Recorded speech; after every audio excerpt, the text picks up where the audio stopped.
नमस्कार दोस्तों, study with पीके के यूट्यूब चैनल पे आपका स्वागत है। आज की वीडियो में मैं पढ़ाऊंगा फिजिक्स का जो टॉपिक चल रहा था, वो जो गति वाला चैप्टर था वो पढ़ा रहा था। इसमें मैंने आज की वीडियो में पढ़ाने के लिए बोला था कि गति का ग्राफीय प्रदर्शन या ग्राफिकल रिप्रेजेंटेशन ऑफ मोशन, इस चीज़ को पढ़ाऊंगा। ठीक है,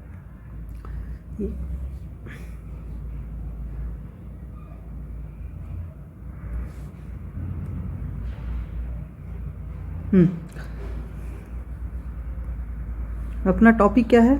गति का ग्राफीय प्रदर्शन। इसमें जो जो ग्राफ बनते हैं उसको आपको देखना है, ठीक है, कि कैसे बना ग्राफिकल रिप्रेजेंटेशन ऑफ मोशन। ये जो टॉपिक है आज की इस वीडियो में पढ़ाऊंगा आपको। ठीक है, ध्यान से देखिएगा। तो इसमें कौन कौन सी चीज़ें होती हैं वो देख लेते हैं पहले। तो इसमें सबसे पहला होता है विस्थापन समय ग्राफ। विस्थापन समय ग्राफ, विस्थापन मतलब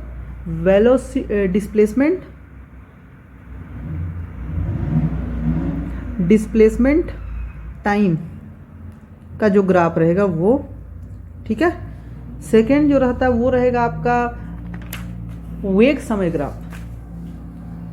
वेग समय ग्राफ,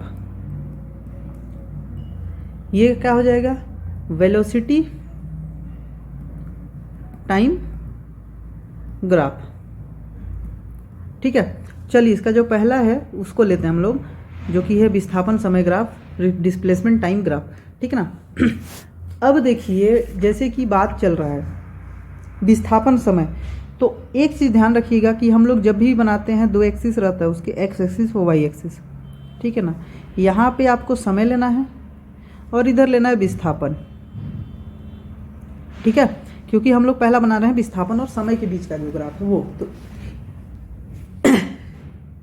तो कोई सा भी ग्राफ रहता है उसके दो एक्सिस रहते हैं, इसको बोलते हैं एक्स एक्सिस, इसको बोलते हैं वाई एक्सिस। तो वाई एक्सिस में मैं क्या लिया हूँ? विस्थापन को लिया हूँ, और एक्स एक्सिस में समय को लिया हूँ। ठीक है, अब इसके भी अलग अलग कंडीशन आते हैं। जैसे विस्थापन समय ग्राफ का जब बात कर रहा हूँ तो उसमें भी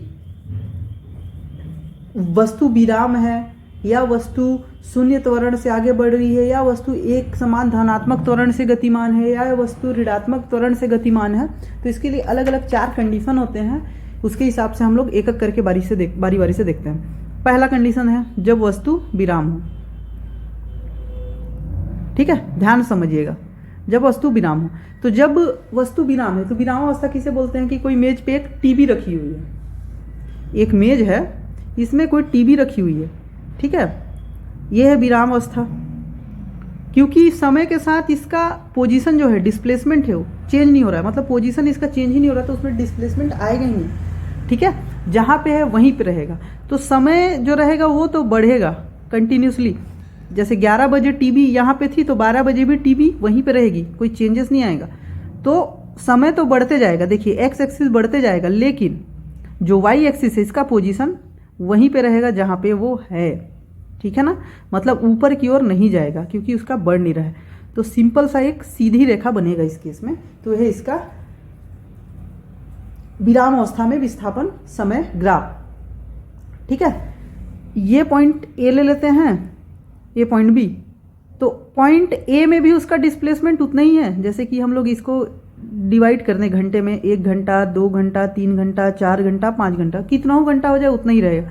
और इसका डिस्प्लेसमेंट जो भी है पॉइंट ए है, तो पॉइंट ए ही रहेगा, चाहे आप 5 घंटे बाद देखो, 4 घंटे बाद देखो। ठीक है ना, 2 घंटे बाद देखो, 1 घंटे बाद, कितना घंटे बाद देखो, इसका पोजीशन वही रहेगा। तो विस्थापन समय ग्राफ में पहला कंडीशन जो था जब वस्तु विराम हो, वो ऐसा बनेगा। ठीक है, चलिए चर्चर कंडीशन में बताया। अब दूसरा कंडीशन देखते हैं। दूसरा कंडीशन देखते हैं। तो दूसरा कंडीशन क्या बोलता है इसका? फिर से बना लेते हैं एक्स एक्सिस वाई एक्सिस। ठीक ना, यहाँ पे क्या लेंगे हम लोग? विस्थापन वाई एक्सिस में, और एक्स एक्सिस में क्या लेंगे? समय। कंडीशन नंबर 2 क्या है? जब कोई वस्तु शून्य त्वरण से आगे बढ़ रहा हो, वस्तु शून्य त्वरण या जीरो एक्सेलरेशन से बढ़ रहा हो, मतलब उसमें गति तो रहेगी लेकिन गति में परिवर्तन नहीं होगा। त्वरण का मतलब ही वही होता है कि गति में परिवर्तन। मतलब एक पॉइंट पे कार की गति अगर 20 के एमपीएच है तो 1 घंटे बाद भी कार की गति 20 के एमपीएच ही रहेगी। तो यह शून्य त्वरण, क्योंकि त्वरण का परिभाषा ही वही होता है कि जैसे कि ए पॉइंट पे जो गति है बी पॉइंट पे गति है, तो ए माइनस बी बटा समय। तो 20 माइनस 20 कर दूं बटा समय, तो 1 घंटा लगा मान के चलिए, तो ये 1 घंटा ले लूँ तो ये तो जीरो ही हो जाएगा। 20 माइनस 20 करूँगा तो जीरो। तो जीरो त्वरण का ही मतलब रहता है कि आप एक्सेलरेट नहीं कर रहे हो, स्पीड को बढ़ा नहीं रहे हो, स्पीड अप नहीं कर रहे हो, जितना गति था वो चल रहा है उसी गति से। ठीक है, तो ये होता है जब कोई वस्तु शून्य त्वरण से बढ़ रहा हो। ठीक है ना, शून्य त्वरण से बढ़ रहा है। अब देखिए ये जो पॉइंट था ए शून्य त्वरण से बढ़ रहा हो, तो ये जो पॉइंट से इस पॉइंट तक आया हो, इसमें लगा उसको मान के चलिए 3 घंटा लगा। इस पॉइंट से, इस ए पॉइंट से इस बी पॉइंट में, इसमें भी ए पॉइंट बना दिया, एक बी पॉइंट बना दिया, तो इस ए पॉइंट से बी पॉइंट में आने के लिए उसको 3 घंटा लग रहा है किसी भी कार को, लेकिन उसका एक्सेलरेशन जीरो है। मतलब यहाँ भी स्पीड 20 किलोमीटर पर आवर का था, यहाँ भी स्पीड 20 किलोमीटर पर आवर का रहेगा, परंतु ये जो डिस्टेंस है 3 घंटे में 20 किलोमीटर पर आवर से चलेंगे तो 60 किलोमीटर का हो जाएगा। ठीक ना, ये जो डिस्टेंस है 60 किलोमीटर, ये कार में डिस्प्लेसमेंट हुआ, पॉइंट ए से पॉइंट बी तक गया तो उसका डिस्प्लेसमेंट कितना हो 60 किलोमीटर, तो पॉइंट ए से पॉइंट बी। ठीक है, ये हो गया आपका एक्सेलरेशन तो नहीं हो रहा है, लेकिन उसका विस्थापन देखिए समय के साथ यहाँ पे 1 घंटे में कम था, दूसरे घंटे में विस्थापन यहाँ पे कुछ आया। ठीक ना, 1 घंटे में यहाँ पे था, दूसरे घंटे में यहाँ पे विस्थापन आ गया, तीसरे घंटे का लेंगे तो यहाँ पे विस्थापन आ गया, चौथे घंटे का लेंगे तो यहाँ पे विस्थापन आ गया। देखिए मतलब विस्थापन भी अपवर्ड बढ़ रहा है, समय भी जब बढ़ रहा है तो विस्थापन भी अपवर्ड बढ़ रहा है। तो ग्राफ इसका इस टाइप से बनेगा, कौन सा, वस्तु शून्य गति से जब शून्य त्वरण से आगे बढ़ रहा हो तो। ठीक है, चलिए इसका तीसरा कंडीशन ले लेते हैं।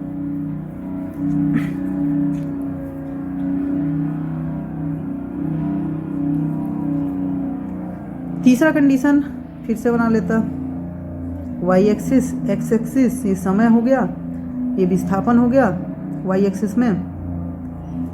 तीसरा कंडीशन क्या बोलता है, एक समान धनात्मक त्वरण से आगे बढ़ रहा हूं।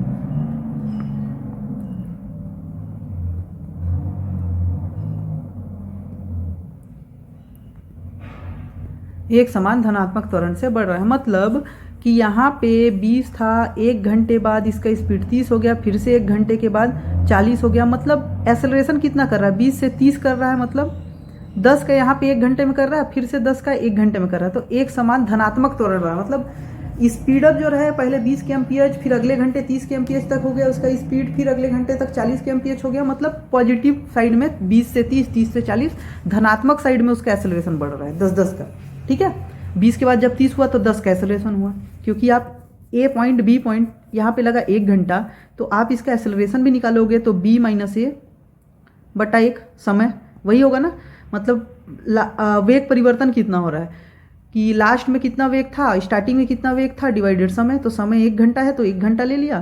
तो यहाँ पे जो 30 था 30, यहाँ पे भी स्टार्टिंग पॉइंट में था कितना 20 और 1 घंटा, तो मतलब 10 के एमपीएच से वो एक्सेलरेट हो रहा है। फिर यहाँ से इसको ये मान ले, यहाँ भी मान ले, तो यहाँ पे भी वैसी सेम 10 ही आएगा। तो इसको बोलते हैं एक समान धनात्मक त्वरण। तो इस केस में इसका ग्राफ कैसे बनेगा, ठीक है ना। तो इसका क्या होता है कि एक जो पॉइंट है ए पॉइंट, समय बढ़ेगा तो सीधा यहाँ से सीधा बढ़ेगा क्या, इसका नहीं, क्योंकि यहाँ पे 1 घंटे में यहाँ कितना दूरी किया था, तय किया था 20 किलोमीटर पर आवर से चला था, तो 20 किलोमीटर दूरी तय कर लिया था। लेकिन यहाँ पे इसका स्पीड 30 हो गया, तो अगले घंटे वो कितना दूरी तय करेगा, 30 किलोमीटर। 20 के बाद 30 किलोमीटर, मतलब 1 घंटे में बढ़ता जाएगा। ठीक है, तो यहाँ पे इसका जो ग्राफ रहेगा वो कुछ इस प्रकार से बनेगा, ठीक है ना। 1 मिनट, कुछ इस प्रकार से बनेगा। 1 घंटे में स्पीड बढ़ा, अगले घंटे में भी बढ़ रहा है, लेकिन उसका दूरी भी बढ़ रहा है। अगले घंटे में वही है, विस्थापन डिस्प्लेसमेंट समय के साथ डिस्प्लेसमेंट भी बढ़ रहा है, परंतु उसका एक्सेलरेशन जो होता है एकदम से ऊपर जा रहा है। देखिए ज़्यादा बढ़ने का कोशिश कर रहा है, ठीक है ना। कम घंटे में ज़्यादा, कम समय में ज़्यादा इसका बढ़ रहा है। जो डिस्प्लेसमेंट है कम समय में ज़्यादा होगा, क्योंकि वो प्रॉपर मतलब एक समान धनात्मक त्वरण से आगे बढ़ रहा है, एक्सेलरेशन को बढ़ाते जा रहा है, एक्सेलरेट करते ही जा रहा है। स्टार्टिंग में जब वो 1 घंटे में 20 किलोमीटर चला, अगले घंटे में क्या होगा 30 किलोमीटर चलेगा, फिर अगले घंटे में 40 किलोमीटर चलेगा, फिर उसके अगले घंटे में 50 किलोमीटर, मतलब वो उसका दूरी भी बढ़ते जा रहा है, डिस्प्लेसमेंट भी अचानक से बढ़ते जा रहा है, क्योंकि उसका एक्सेलरेशन बढ़ते जा रहा है। ठीक है, एक्सेलरेशन सेम है, दूरी उसका बढ़ते जा रहा है उसके कारण। चलिए इसका चौथा कंडीशन है, चौथा कंडीशन क्या है, ऋणात्मक एक्सेलरेशन, ऋणात्मक त्वरण, वो भी एक समान ऋणात्मक त्वरण का केस। ठीक है, एक्स एक्सिस वाई एक्सिस, समय, विस्थापन। अब देखिए ऋणात्मक त्वरण, मतलब ऋणात्मक त्वरण को क्या बोलते हैं, मंदन, आपको पढ़ा चुका हूँ स्टार्टिंग में। मतलब 3 पॉइंट ले लेते हैं, point A, point B, point C. यहाँ पे अगर 30 किलोमीटर पर आवर से अगर गाड़ी चला रहा है तो यहाँ पे वो कर दिया 20 किलोमीटर पर आवर, और यहाँ पे कर दिया 10 किलोमीटर पर आवर। देखिए पहले 30 से 20 किया, मतलब कम कर रहा है, फिर 20 के बाद 10 किया, कम कर रहा है, डायरेक्शन ये है। ठीक ना चलने का। अब देखिए यहाँ पे 30 किलोमीटर पर आवर से चल रहा है, तो 1 घंटे में कितना दूरी तय करेगा, 30 किलोमीटर 1 घंटे में दूरी तय करेगा। लेकिन यहाँ पे स्पीड कितना हो गया इसका 20, तो 20 किलोमीटर कितने घंटे में तय करेगा, 1 घंटे में। तो देखिए दूरी भी इसका क्या होते रहा, कम होते जा रहा है। पहले 1 घंटे में 30 किलोमीटर दूरी तय कर रहा था, दूसरे घंटे में 20 किलोमीटर दूरी तय कर रहा था। तो इसका ग्राफ कुछ ऐसे बनेगा। ठीक है, देखिए क्योंकि समय था ऐसा, 1 घंटे में यहाँ, दूसरे घंटे में यहाँ विस्थापन तो बढ़ रहा है, तीसरे घंटे में विस्थापन इक्वल हो गया, चौथे घंटे में फिर से इक्वल है, 5वें घंटे में विस्थापन हो गया कम, उसका डिस्प्लेसमेंट होना चालू हो गया कम। ठीक है, 5वें छठे में। तो इस टाइप से इसका ग्राफ बनेगा। ठीक है, अब देखिए कि एक चीज और आता है, वो ध्यान रखिएगा कि विस्थापन समय का जैसे मतलब जो ग्राफ बनाते हैं उसमें हम लोग को क्या मिलता है। तो विस्थापन समय का जब भी ग्राफ बनाते, जब भी ये विस्थापन और समय का मैं ग्राफ बनाया, तो इसका जो ढाल बन रहा है, ढाल क्या बन रहा है, ढाल जो ढलान बन रहा है ऐसे, या इसको प्रवणता भी बोलते हैं। ठीक ना, तो प्रवणता किसको शो करता है, औसत वेग को शो करता है। ठीक है, यहाँ पे से यहाँ तक उसका डिस्प्लेसमेंट हुआ, तो उसका औसत जो वेलोसिटी रहेगा, औसत वेग रहेगा, उसको शो करता है कि इसका विस्थापन समय ग्राफ का प्रवणता। ये इंपॉर्टेंट क्वेश्चन है, आता भी है, इस चीज़ को आप याद रखिएगा। ठीक है, चलिए अब नेक्स्ट हम लोग पढ़ते हैं, सेम है वेग समय ग्राफ। थोड़ा सा डिफरेंस आता है इसमें, 1-2 कंडीशन एक्स्ट्रा बढ़ जाते हैं। ठीक है, उसके बाद गति का समीकरण पढ़ाऊंगा। ठीक है ना, गैलीलियोज लॉ। ठीक है, दूसरा जो है वेग समय ग्राफ, जिसको क्या बोलते हैं, वेलोसिटी टाइम ग्राफ। ठीक है, इसके भी 2 एक्सिस रहेंगे, जैसे कि नाम से ही पता चल रहा है। ठीक है, ग्राफ कभी बनाया है तो हम लोग 2 एक्सिस के बीच में बनाते हैं, एक्स और वाई। वाई एक्सिस में वेग लूँगा, हमेशा एक्स एक्सिस में समय रहेगा। अब इसका पहला कंडीशन क्या बोलता है, नियत वेग, नियत वेग से चल रहा हो, या फिर इसको ही बोला जाता है शून्य त्वरण। पहला वाला केस उसमें भी बताया था ना शून्य त्वरण का, कि जहाँ पे 20 किलोमीटर है तो इस पॉइंट पे भी 20 किलोमीटर पर आवर कहीं रहेगा। यहाँ पे 20 किलोमीटर पर आवर से, तो यहाँ भी, फिर यहाँ भी 20 किलोमीटर पर आवर, मतलब स्पीड अप नहीं कर रहा है, ना बढ़ा रहा है ना घटा रहा है। तो इसको बोलते हैं नियत वेग या शून्य त्वरण से। तो इसका कैसे ग्राफ बनेगा, पॉइंट ए है, समय के साथ परिवर्तन नहीं होगा, क्योंकि ये भी 20 था, ये भी 20 था, ये भी 20 था, क्योंकि इसमें भी इसका वेग 20 है, 20 इसी को बोलते हैं। यहाँ पे भी वेग 20 है, वहाँ पे भी वेग 20 है, तो यहाँ पे 20 है, इसको अगर मैं 20 मान लूँ, 20 पॉइंट ए मान लूँ, ठीक ना, 20 है तो 1 घंटे में भी 20 रहेगा, अगले घंटे में भी 20 रहेगा, उसके अगले घंटे में भी 20 ही रहेगा, इसलिए इसको सीधा ऐसे बनाएंगे। ठीक है, चलिए इसका दूसरा केस क्या है, नियत त्वरण से गतिमान है। अब एक उसमें एक्सेलरेशन आ गया, नियत त्वरण त्वरण से गतिमान, कौन सा त्वरण, धनात्मक त्वरण। ठीक ना, त्वरण से गतिमान।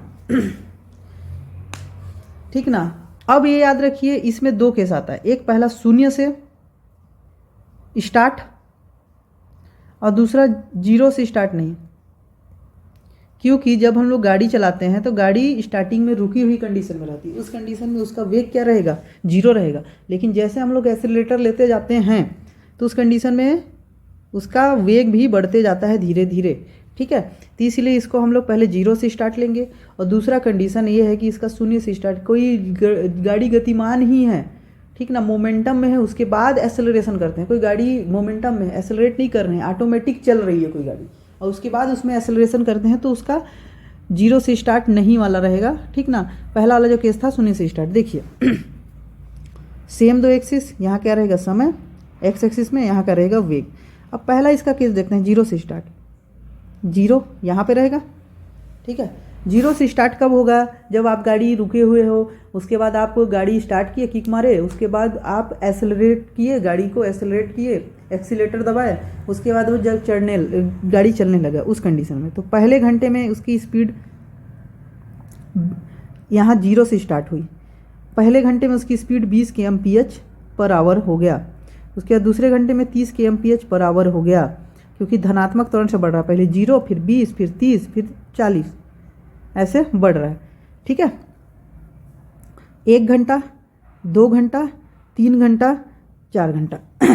अब चलिए जीरो था, अब यहाँ पे मैं डायरेक्ट 20 लेता, यहाँ पे 30 लेता, यहाँ पे 40 लेता, क्योंकि स्पीड क्या थी, 0 थी, 20 थी, 30 थी और 40 थी। अब देखिए इसका ग्राफ क्या बनेगा। पहले घंटा में यहाँ पे था, फिर पहले घंटे में क्या हो गया, 20 kmph हुआ, ठीक है, इस पॉइंट पे आएगा। दूसरे घंटे में क्या हो गया, वो 30 kmph, इस पॉइंट पे आएगा। तीसरे घंटे में क्या हो गया, वो 40 kmph। ये 3 घंटे के सीधा में लिया और ये 40 kmph, तो ये पॉइंट आ गया। तो इन सबको मिला दीजिए तो ऐसा एक ग्राफ बन गया, ठीक है। ये होता है आपका शून्य से स्टार्ट वाला केस। चलिए नेक्स्ट लेते हैं। इसी में इस पॉइंट को हटा दूं मैं, 20 से चालू किया और लास्ट में हुआ 50 kmph अगले घंटे में। 1 घंटा यहाँ, दूसरा घंटा यहाँ, तीसरा घंटा यहाँ, ठीक है। अब इसका ग्राफ कैसे बनेगा, ठीक है। चूंकि यहाँ शून्य से स्टार्ट नहीं किया था, यहाँ कहाँ से स्टार्ट किया था, इस पॉइंट से स्टार्ट किया था 20। अब इसके पहले घंटे में कहाँ था, 30 हुआ, 20 से 30 हुआ पहले घंटे में, तो इस पॉइंट पे आएगा, ठीक ना।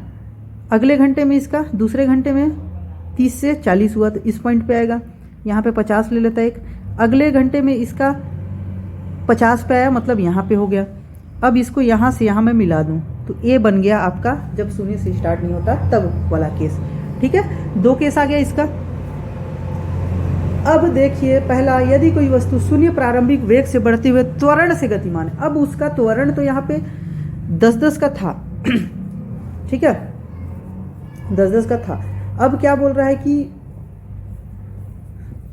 कोई वस्तु शून्य प्रारंभिक वेग से बढ़ते हुए त्वरण से गतिमान है। अब उसका त्वरण मतलब ज़्यादा है, तो उस केस में इसका ग्राफ कैसे बनेगा, शून्य से स्टार्ट हो मतलब यहाँ से, तो ऐसा कर्व बनेगा एक। क्यों, क्योंकि त्वरण ज़्यादा हो रहा है, तो उसके कारण जो होता है समय कम लग रहा है, लेकिन उसका स्पीड अप अचानक से बढ़ते जा रहा है। 1 घंटे में यहाँ, 2 घंटे में यहाँ, तीसरे घंटे में यहाँ, चौथे घंटे से पहले ही यहाँ, ठीक है। तो स्पीड अप अचानक से हो रहा है, इसलिए इसका ऐसा बनेगा। अब एक चीज़ और आता है, घटते हुए त्वरण से गतिमान है। जब घट रहा है त्वरण क्या हो रहा है, घट रहा है, चौथा कंडीशन, त्वरण घट रहा है, तो उस समय कैसे होगा, तो वेग समय, त्वरण घट रहा है मतलब स्टार्टिंग में उसका स्पीड था 40, फिर 30 हुआ, फिर 20 हुआ, 40 हुआ, मतलब यहाँ कुछ था। स्टार्टिंग में उसका वेग 40, पहले का कौन, जीरो कंडीशन में, जीरो आवर में, और पहले घंटे में उसका स्पीड हो गया 30, मतलब यहाँ पे अगर मैं 30 लूँ तो पहले घंटे का जब लूँ तो 30 ये बनेगा। अगले दूसरे घंटे में इसका त्वरण हो गया 20 का, तो यहाँ पे ले लूँ 20, तो ये कुछ इस टाइप से बनता है, ठीक है। यहाँ ऐसे नहीं, ये कुछ ग्राफ इस टाइप से बनेगा, ठीक है, याद रखिए। क्योंकि उसके अगले घंटे में इसका हो गया और कम 10, और उसके अगले घंटे में और कम हो गया 5, इस टाइप से होता है, तो इसका ग्राफ कुछ इस टाइप से बनेगा, ठीक है। अब 2 चीज़ आपको ध्यान रखना है, ठीक है। पहला,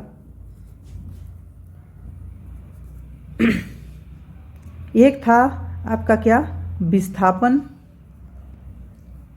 समय जो ग्राफ था, इसकी प्रवणता, जिसको मैं बोला था ढाल, किसको शो करता है? किसको शो करता है?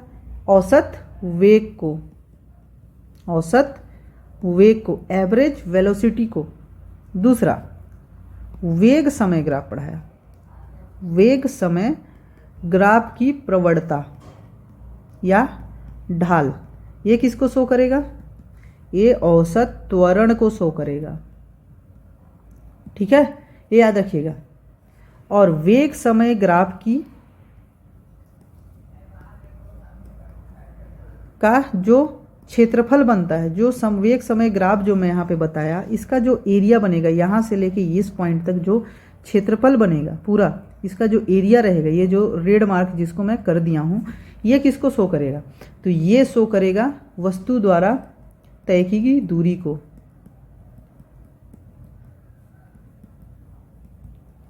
दूरी, इतना चीज आप याद रखिएगी, ये बहुत ही इंपॉर्टेंट है। अधिकतर इससे क्वेश्चन पूछा जाता है। 3 क्वेश्चन में से एक आध क्वेश्चन जरूर पूछा जाएगा, आपको अधिकतर मिल जाएगा। ठीक है, तो इस चीज़ों को याद रखना है आपको। चलिए, अब नेक्स्ट टॉपिक जो हम लोग लेंगे वो है गति का समीकरण।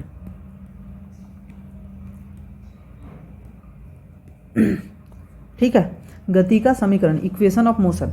तो जब कोई वस्तु एक सीधी रेखा में एक समान एक्सेलरेशन से चलती, मतलब एक समान त्वरण से चलती है, तो एक निश्चित समय के में क्या होता है कि समीकरण के द्वारा हम लोग क्या कर सकते हैं? उसके वेग को, गति को, मतलब वेग को, गति के दौरान जो उसका त्वरण है, ठीक ना, तथा उसके द्वारा तय की गई दूरी जो रहेगा, उसको हम लोग एक समीकरण के रूप में फॉर्मुलेट कर सकते हैं। ठीक ना, इसे ही हम लोग क्या बोलेंगे? गति का समीकरण कहते हैं।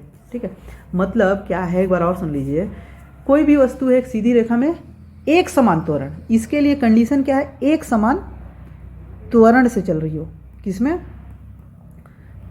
एक समान त्वरण से चल रही हो, तो उसका जो निश्चित समय अंतराल, मतलब निश्चित समय अंतराल 1 घंटा 2 घंटा कुछ भी ले लो आप, मिनट में भी ले सकते हैं। तो निश्चित समय अंतराल में समीकरण के द्वारा जो होता है, हम लोग उसके वेग को, उसके त्वरण को, जो गति के दौरान उसकी त्वरण है, और उसके द्वारा तय की गई दूरी को हम लोग क्या कर सकते हैं? फॉर्मुलेट कर सकते हैं हम लोग इक्वेशन के रूप में। तो इसे ही गति का समीकरण कहा जाता है। अब इसके 3 इक्वेशन है। v = u + at, दूसरा s = ut + ½ at का स्क्वायर। ठीक है, तीसरा जो इक्वेशन है v² = u² + 2as। अब इसमें सबका मैं मतलब बताता हूँ। v क्या होगा? v जो है अंतिम वेग, v के लिए हम लोग अंतिम वेग यूज करते हैं। ये इसका यूनिट क्या होगा? वेग का जो यूनिट रहता है वही मीटर प्रति सेकेंड। u जो है प्रारंभिक वेग, इसका यूनिट क्या होगा? जो कि वेग का रहता है मीटर प्रति सेकेंड। v हो गए, u हो गए, ये क्या होता है? एक्सेलरेशन, मतलब त्वरण। इसका क्या रहता है? मीटर पर सेकेंड स्क्वायर।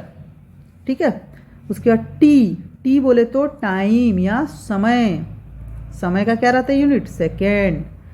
ठीक है, अब क्या बचा? एस बचा, बाकी सब हो गया। तो एस क्या है?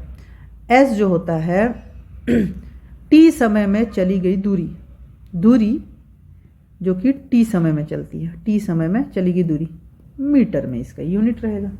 ठीक है, ये 3 इक्वेशन आप याद रखो। ये 3 इक्वेशन याद रखो आप, ये बहुत ही जरूरी है। इससे रिलेटेड न्यूमेरिकल बहुत ही आता है। ठीक है ना, अब ये 3 इक्वेशन आप याद रखोगे तो आप जब ग्रेविटेशनल या गुरुत्वाकर्षण वाला चैप्टर पढ़ाऊंगा तो उसमें भी ये 3 इक्वेशन याद करना पड़ेगा, क्योंकि गुरुत्वाकर्षण का भी जो इक्वेशन है, 3 इक्वेशन है, गुरुत्वाकर्षण के जो समीकरण है वो भी मिलते जुलते हैं। बस एक्सेलरेशन की जगह पे वहाँ पे क्या रहेगा? ग्रेविटेशनल जी रहेगा, स्मॉल जी, ग्रेविटी। ठीक है, अब इसे ही क्या बोला जाता है? क्या बोला था? एक समान त्वरण रहेगा। तो जब एक समान त्वरण रहेगा तो इस इक्वेशन को भी हम लोग क्या बोलते हैं? गैलीलियो का समीकरण। ठीक है, क्योंकि ये जो रिलेशन निकाला था गैलीलियो नाम का एक वैज्ञानिक था, उसने निकाला था, इसलिए इसको बोला जाता है गैलीलियो का इक्वेशन। चलिए, ये 3 तो बता ही दिया। इसके अलावा एक एक चीज़ और बता देता मैं, जब दूरी निकालेंगे nवें सेकेंड में चली गई दूरी, nवें सेकेंड में चली गई दूरी निकालेंगे तो इसका एक सिंपल सा फॉर्मूला है Sn equal to u plus a/2 2n minus 1। ये इक्वेशन याद रखिएगा। जब आपको s निकाला जाए कि t सेकेंड में चली गई दूरी क्या है, जब उसका प्रारंभिक वेग इतना था, त्वरण इतना था, ठीक ना, तो आप इजीली निकाल सकते हो। ठीक है, चलिए एक क्वेश्चन कर लेते हैं, एक दो क्वेश्चन कर लेते हैं इससे रिलेटेड। गति का समीकरण भी हो गया, इससे रिलेटेड एक दो क्वेश्चन मैं बताता हूँ, फिर उसके बाद बताऊँगा जब ग्रेविटेशनल फोर्स पढ़ाऊँगा, ग्रेविटेशनली अभी पढ़ा दूंगा कि जब मुख्य रूप से कोई पिंड गिरते रहता है तो उसकी गति क्या होती है। उसके बाद मैं पढ़ाऊँगा आपको प्रक्षेप गति, ठीक है, प्रक्षेप गति, उसके बाद एक वृत्तीय गति पढ़ाऊँगा, ठीक है ना, उसके बाद ये वाला चैप्टर खत्म हो जाएगा। ठीक है, चलिए एक एग्जाम्पल ले लेते हैं। क्वेश्चन देखिए क्या बोल रहा है। एक कार है, विरामावस्था से चलना प्रारंभ की। अब विरामावस्था मतलब क्या होगा, गति, प्रारंभिक गति क्या होगा, विरामावस्था में प्रारंभिक गति क्या होगा, 0 रहता है, क्योंकि कोई भी वस्तु जब रुकी हुई अवस्था में रहती है तो उसकी गति 0 रहती है। तो विरामावस्था से चलना प्रारंभ करता है तथा 6 सेकेंड, कितने सेकेंड, 6 सेकेंड तक 4 मीटर पर सेकेंड स्क्वायर त्वरण से, त्वरण मत लिखिए, एक समान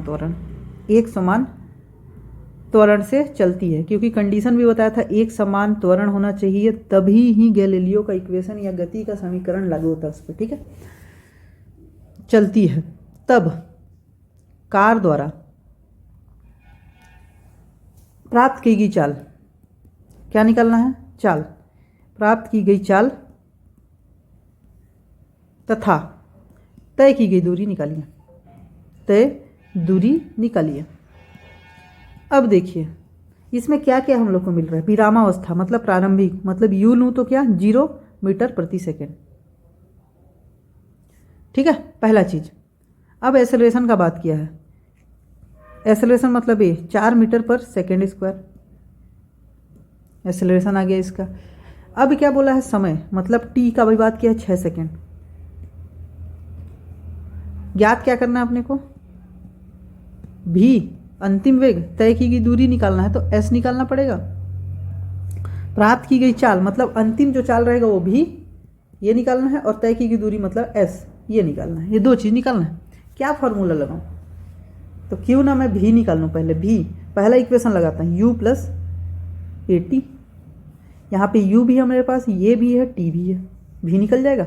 v, u का वैल्यू कितना है 0, प्लस a का वैल्यू कितना है 4, t का वैल्यू है 6, तो v का वैल्यू कितना आ गया 24 मीटर प्रति सेकेंड। ये क्या आ गया आपका v।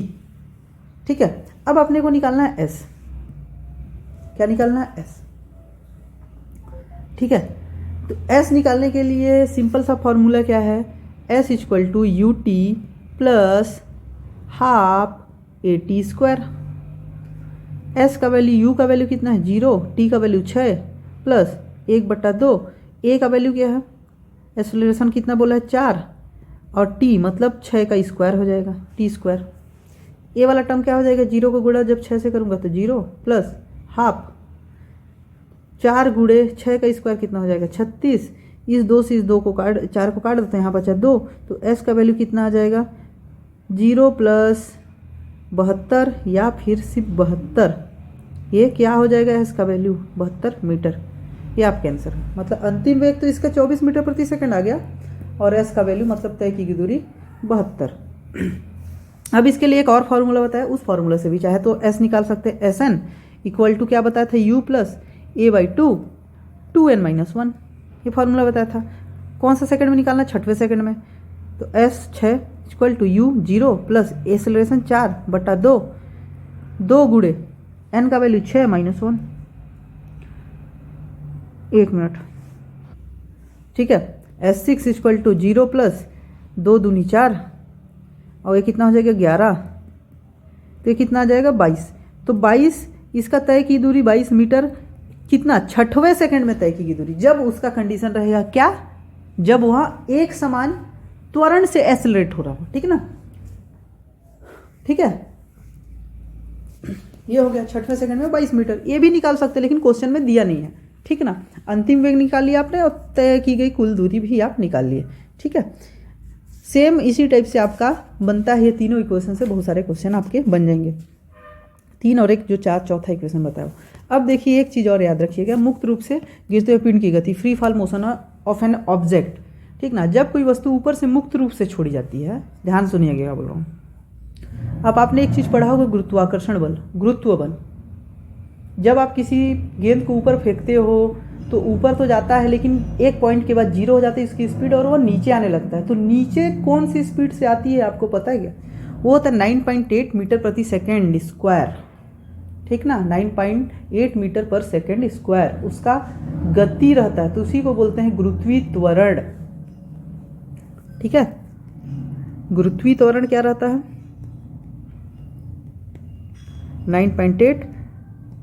9.8 मीटर पर सेकेंड स्क्वायर।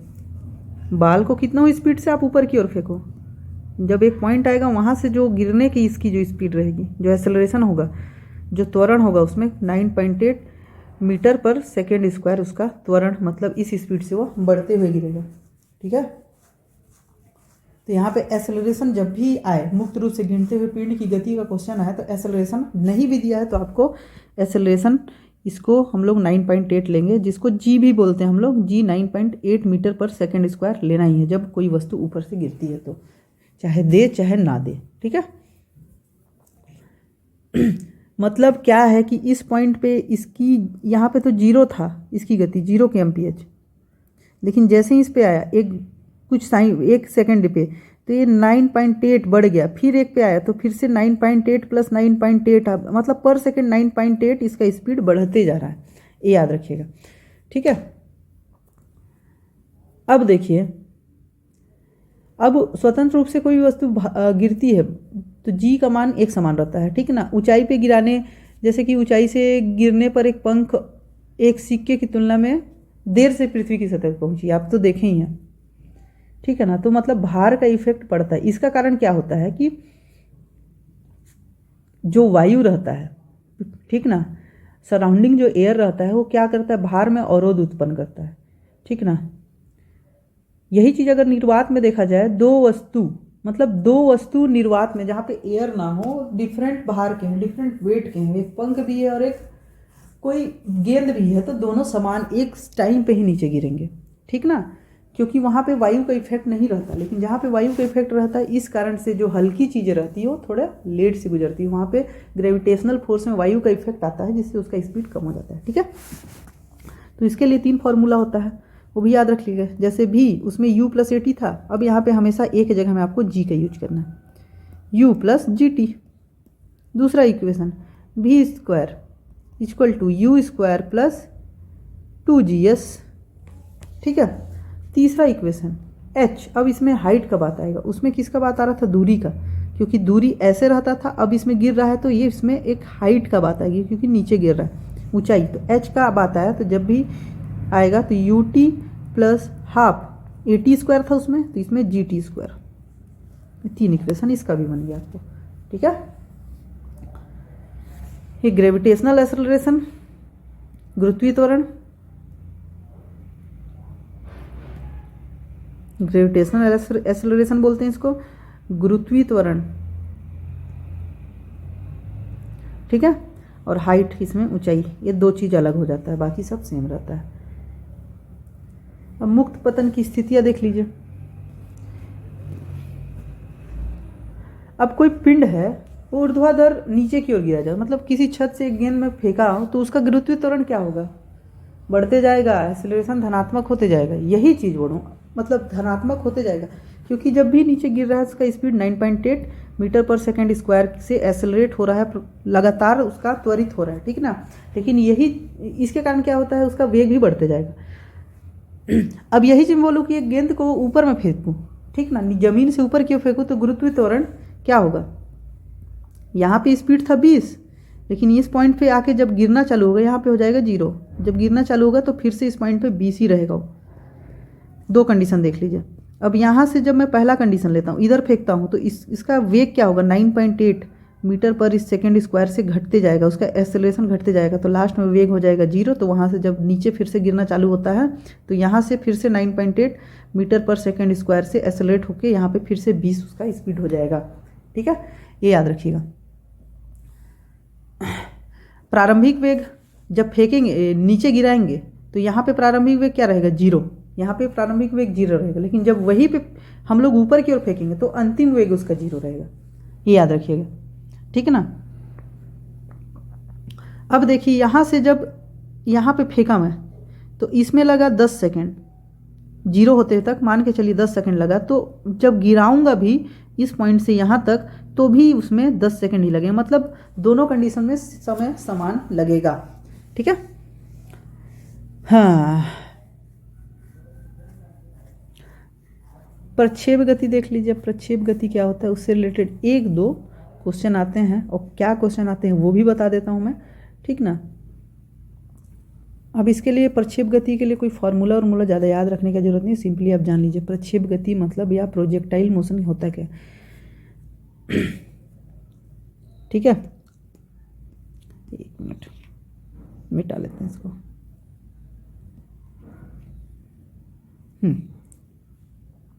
प्रक्षेप गति बोले तो जैसे कि एक बना लेता, देखिए इस पॉइंट पे कोई आदमी खड़ा हुआ है, ठीक है, इस पॉइंट पे जो पॉइंट ए बता रहा हूँ, यहाँ पे कोई आदमी खड़ा हुआ है। जनरली हम लोग गेंद को फेंकते हैं तो सीधा ऊपर फेंकने की बात किया तो एक पॉइंट पे जाके 0 होगा, और फिर उसी पॉइंट से वो नीचे आएगा, ऐसे रहेगा। लेकिन प्रक्षेप गति का मतलब ये होता है कि आप उस गेंद को सीधा 90 डिग्री में, ये जो 90 डिग्री में है, 90 डिग्री में ना फेंके, कुछ डिग्री डिफरेंट डिग्री में फेंको। जैसे कि यहाँ ले लिए 55 डिग्री, तो इस डिग्री में फेंको। तो जब मैं इसको 55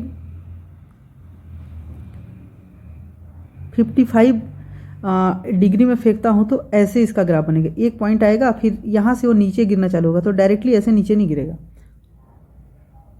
ऐसे ही आएगा, ग्राफ के रूप में ही वह नीचे गिरेगा। 1 मिनट, ठीक है। इस ग्राफ का फॉर्म मतलब ग्राफ जो बना रहा हूँ उसी स्थिति में वह नीचे गिरना चालू होगा। मतलब ये जो यहाँ से ये जो है जैसा बना है, यहाँ से ये भी वैसा ही बनेगा, ठीक है ना। यहाँ से यहाँ पहुँचने में जो टाइम लगा है टी टाइम, यहाँ से यहाँ नीचे गिरने में भी उसको टी टाइम लगेगा। इसी गति को बोला जाता है प्रक्षेप गति। कुछ एंगल में 90 डिग्री नहीं, कुछ डिग्री में फेंकूँ ऊर्ध्वाधर तल पे, तो एक इसका जो ग्राफ बन रहा है वो क्या बन रहा है, थोड़ा सा कर्वेचर बन रहा है, थोड़ा सा वक्र मिल रहा है, कर्वेचर मिल रहा है, ठीक ना, कर्व मिल रहा है। और इसकी जो पथ है, मतलब ये जो पाथ है, ब्लैक पेन से कर देता, ये जो पाथ बन रहा है, ये जो पाथ इसको फेंकने का जो बन रहा है, इसी पाथ को हम लोग बोलते हैं क्या, प्रक्षेप पथ। ठीक है, प्रक्षेप पथ या प्रोजेक्टाइल पाथ, ठीक है, इसको ऐसा बोला जाता है। अब यहाँ पे जो यहाँ पे एंगल बना है इसको बोला जाएगा प्रक्षेप कोण।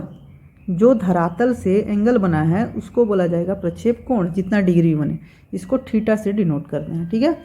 अब यहाँ पे इसकी जो हाइट अंतिम, मतलब जो उसकी लास्ट हाइट, सबसे ऊंचाई वाली जो जगह रहेगी, वहाँ पे जो हाइट रहेगी, इस हाइट को बोला जाता है एच हाइट। और ये पॉइंट ए से पॉइंट बी तक वस्तु आई या गेंद आई, तो इस पॉइंट ए से पॉइंट बी के बीच की दूरी को बोला जाता है महत्तम परास या आर, ठीक है। और यहाँ से जो स्पीड रहेगा इसको फेंकने का, इसको बोला जाएगा प्रक्षेप वेग, ठीक ना। इस हाइट को महत्तम एच भी बोलते हैं, महत्तम ऊंचाई भी बोलते हैं, महत्तम ऊंचाई, ठीक है, ये याद रखिएगा। अब इससे रिलेटेड बहुत सारे फार्मूला हैं, आप इसको फार्मूले के रूप में बनाओगे तो कोई मतलब है नहीं, क्योंकि इससे रिलेटेड 1 ही 2 क्वेश्चन आते हैं जो मैं बता दे रहा हूँ आपको। बाकी जो इसका कर्व है, किसको क्या बोला जाता है, उसको मैं आपको समझा दिया हूँ, ठीक है।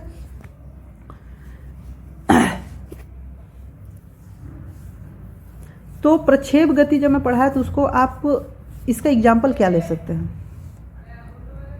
कुछ कोण पर कुछ डिग्री लेके, 90 डिग्री नहीं होना चाहिए, समकोण नहीं होना चाहिए, कुछ कोण पर गेंद फेंकना, ये किसका एग्जाम्पल है, प्रक्षेप गति का एग्जाम्पल है। दूसरा एग्जाम्पल, छत से डायरेक्ट नीचे की ओर नहीं फेंक के कुछ एंगल में फेंके, छत से कोण पर गेंद फेंकना, ये भी प्रक्षेप गति का उदाहरण है। मतलब जब भी कुछ कोण का बात है तो प्रक्षेप गति पे आता है। तो जब एक और जैसे देख लीजिए, हवाई जहाज से जब भी आप लोग देखे होंगे, मूवी में देखे होंगे, हवाई जहाज से गोली वोली फायर करते हैं, बम वम दागते हैं, तो डायरेक्टली जैसे हवाई जहाज जैसे मोशन में रहता है, यहाँ से जब गोली निकलती है तो ऐसे जाता है, ठीक ना। ये गोली जो रहता है वो ऐसे जाता है, डायरेक्ट ऐसे नीचे की ओर नहीं गिरता। गोली या बम जो भी रहेगा वो मोशन की दिशा में ही आगे बढ़ते हुए जाता है। तो हवाई जहाज से बम या गोलीबारी करना, ये भी प्रक्षेप गति का ही एग्जाम्पल है।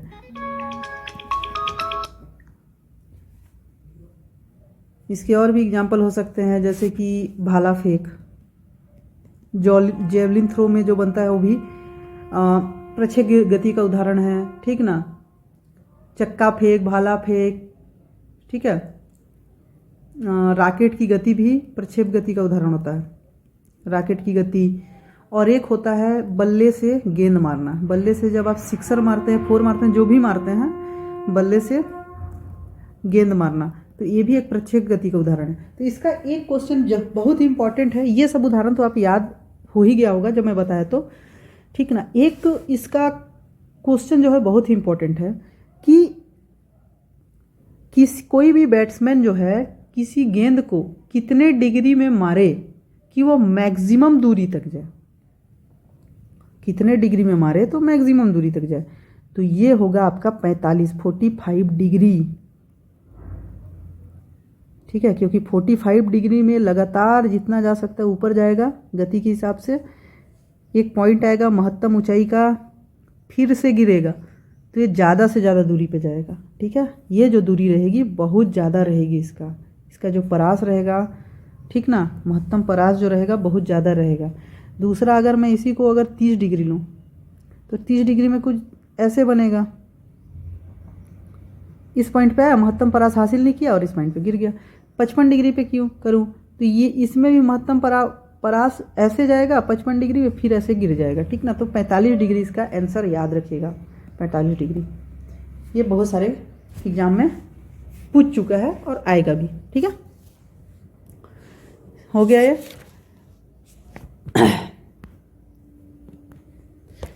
अधिकतम क्षैतिज परास के लिए पिंड को 45 कोण पर ही प्रक्षेपित करना चाहिए, ठीक है। ज़्यादा से ज़्यादा दूरी प्राप्त करने के लिए 45 डिग्री का ही यूज करते हैं हम लोग। एक रॉकेट को ही देख लीजिए, आप सीधा फेंकिएगा तो ज़्यादा दूरी नहीं, जहाँ वो जिस ऊंचाई पे गया उसी ऊंचाई से वही उसी पॉइंट पे गिर जाएगा, लेकिन 45 डिग्री में करेंगे तो ज़्यादा दूर तक जाएगा, ठीक ना। अब देखिए, एक होता है वृत्ति गति।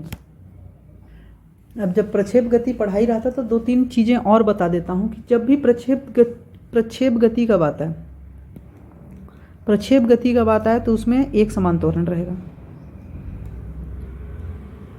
ठीक ना। एक समान त्वरण नहीं बोल सकते इसको, कांस्टेंट एक्सेलरेशन रहेगा, नियत त्वरण। कांस्टेंट मतलब त्वरण का वैल्यू ना बढ़ेगा ना घटेगा, जो त्वरण है वही त्वरण रहेगा। जैसे कि यहाँ से भी मैं फेंकूँ तो एक्सेलरेशन, वो एक्सेलरेट नहीं कर रहा है, एक्सेलरेशन ना बढ़ेगा ना घटेगा उसका, ठीक है, क्योंकि प्रारंभिक भी वही था, अंतिम भी वही है, ठीक ना। तो कांस्टेंट त्वरण रहेगा। उसके अलावा आप चीज़ जब भी देखिएगा कि एथलीट कूदता है, ठीक ना, मैं बताया 45 डिग्री में आप जब प्रक्षेप गति करोगे तो ज़्यादा से ज़्यादा दूरी प्राप्त करोगे। तो जब भी एथलीट वाला होता है या लंबी कूद की बात आती है, ठीक ना, एक स्पोर्ट्स होता है लंबी कूद, तो लंबी कूद में जितना दूरी आप तय करोगे आप जीतोगे, ठीक है ना, ऐसा रहता है। तो लंबी कूद के लिए हम लोग क्या करेंगे, आपका जो प्रक्षेप गति, स्वयं के बॉडी का जो प्रक्षेप गति रहेगा वो होना चाहिए 45 डिग्री में, ताकि लंबी से लंबी आपको दूरी तय कर सके। तो वो लोग भी 45 डिग्री में ही कूदते हैं, ठीक है, याद रखिएगा। ये है फिजिक्स। अब उसके बाद हम लोग पढ़ते हैं सर्कुलर मोशन। वृत्तीय गति पढ़ा ही देता हूँ, उसके बाद नेक्स्ट चैप्टर स्टार्ट करेंगे। नहीं तो नेक्स्ट वीडियो में ही मैं वृत्त गति को पढ़ाता हूँ, ठीक ना। बहुत टाइम भी हो गया है, बहुत लंबा वीडियो भी बन गया है। नेक्स्ट टॉपिक में वृत्त गति को पढ़ाऊँगा, उसके बाद नेक्स्ट चैप्टर ही स्टार्ट करूँगा, बल तथा गति के नियम, force and law of motion, ठीक है। उसके बाद मैं आपको बोला था कि क्वेश्चन आंसर कराऊँगा, उसका एक वीडियो डालूँगा, जिसमें भी मतलब 3 चैप्टर कंप्लीट हो जाएंगे उसके बाद।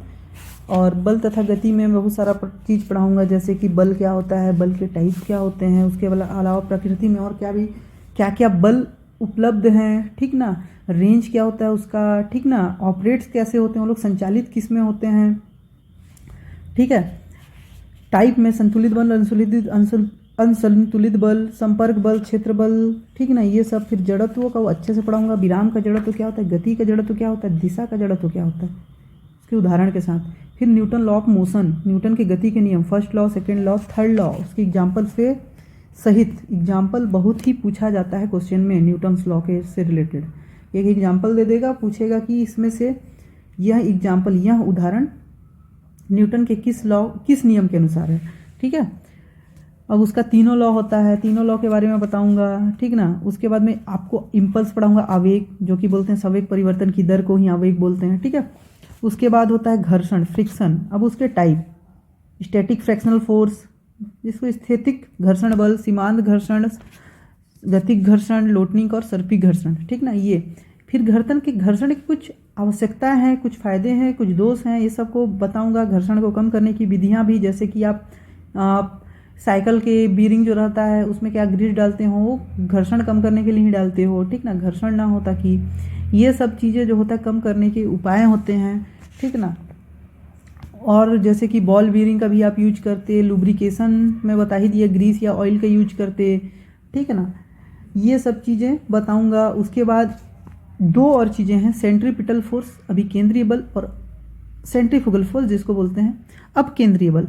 ये 2 चीज़, इससे रिलेटेड एग्जाम्पल, जैसे वॉशिंग मशीन कैसे काम करता है, क्रीम निकालते हैं तो कौन से बल का एग्जाम्पल होता है, ठीक है। सड़क के किनारे जब गाड़ी, सड़क पे एक कर्वेचर है, ठीक ना, आप गाड़ी को मोड़े तो गाड़ी आपका झुकता है, कौन से बल के कारण ये सब होता है, ठीक ना।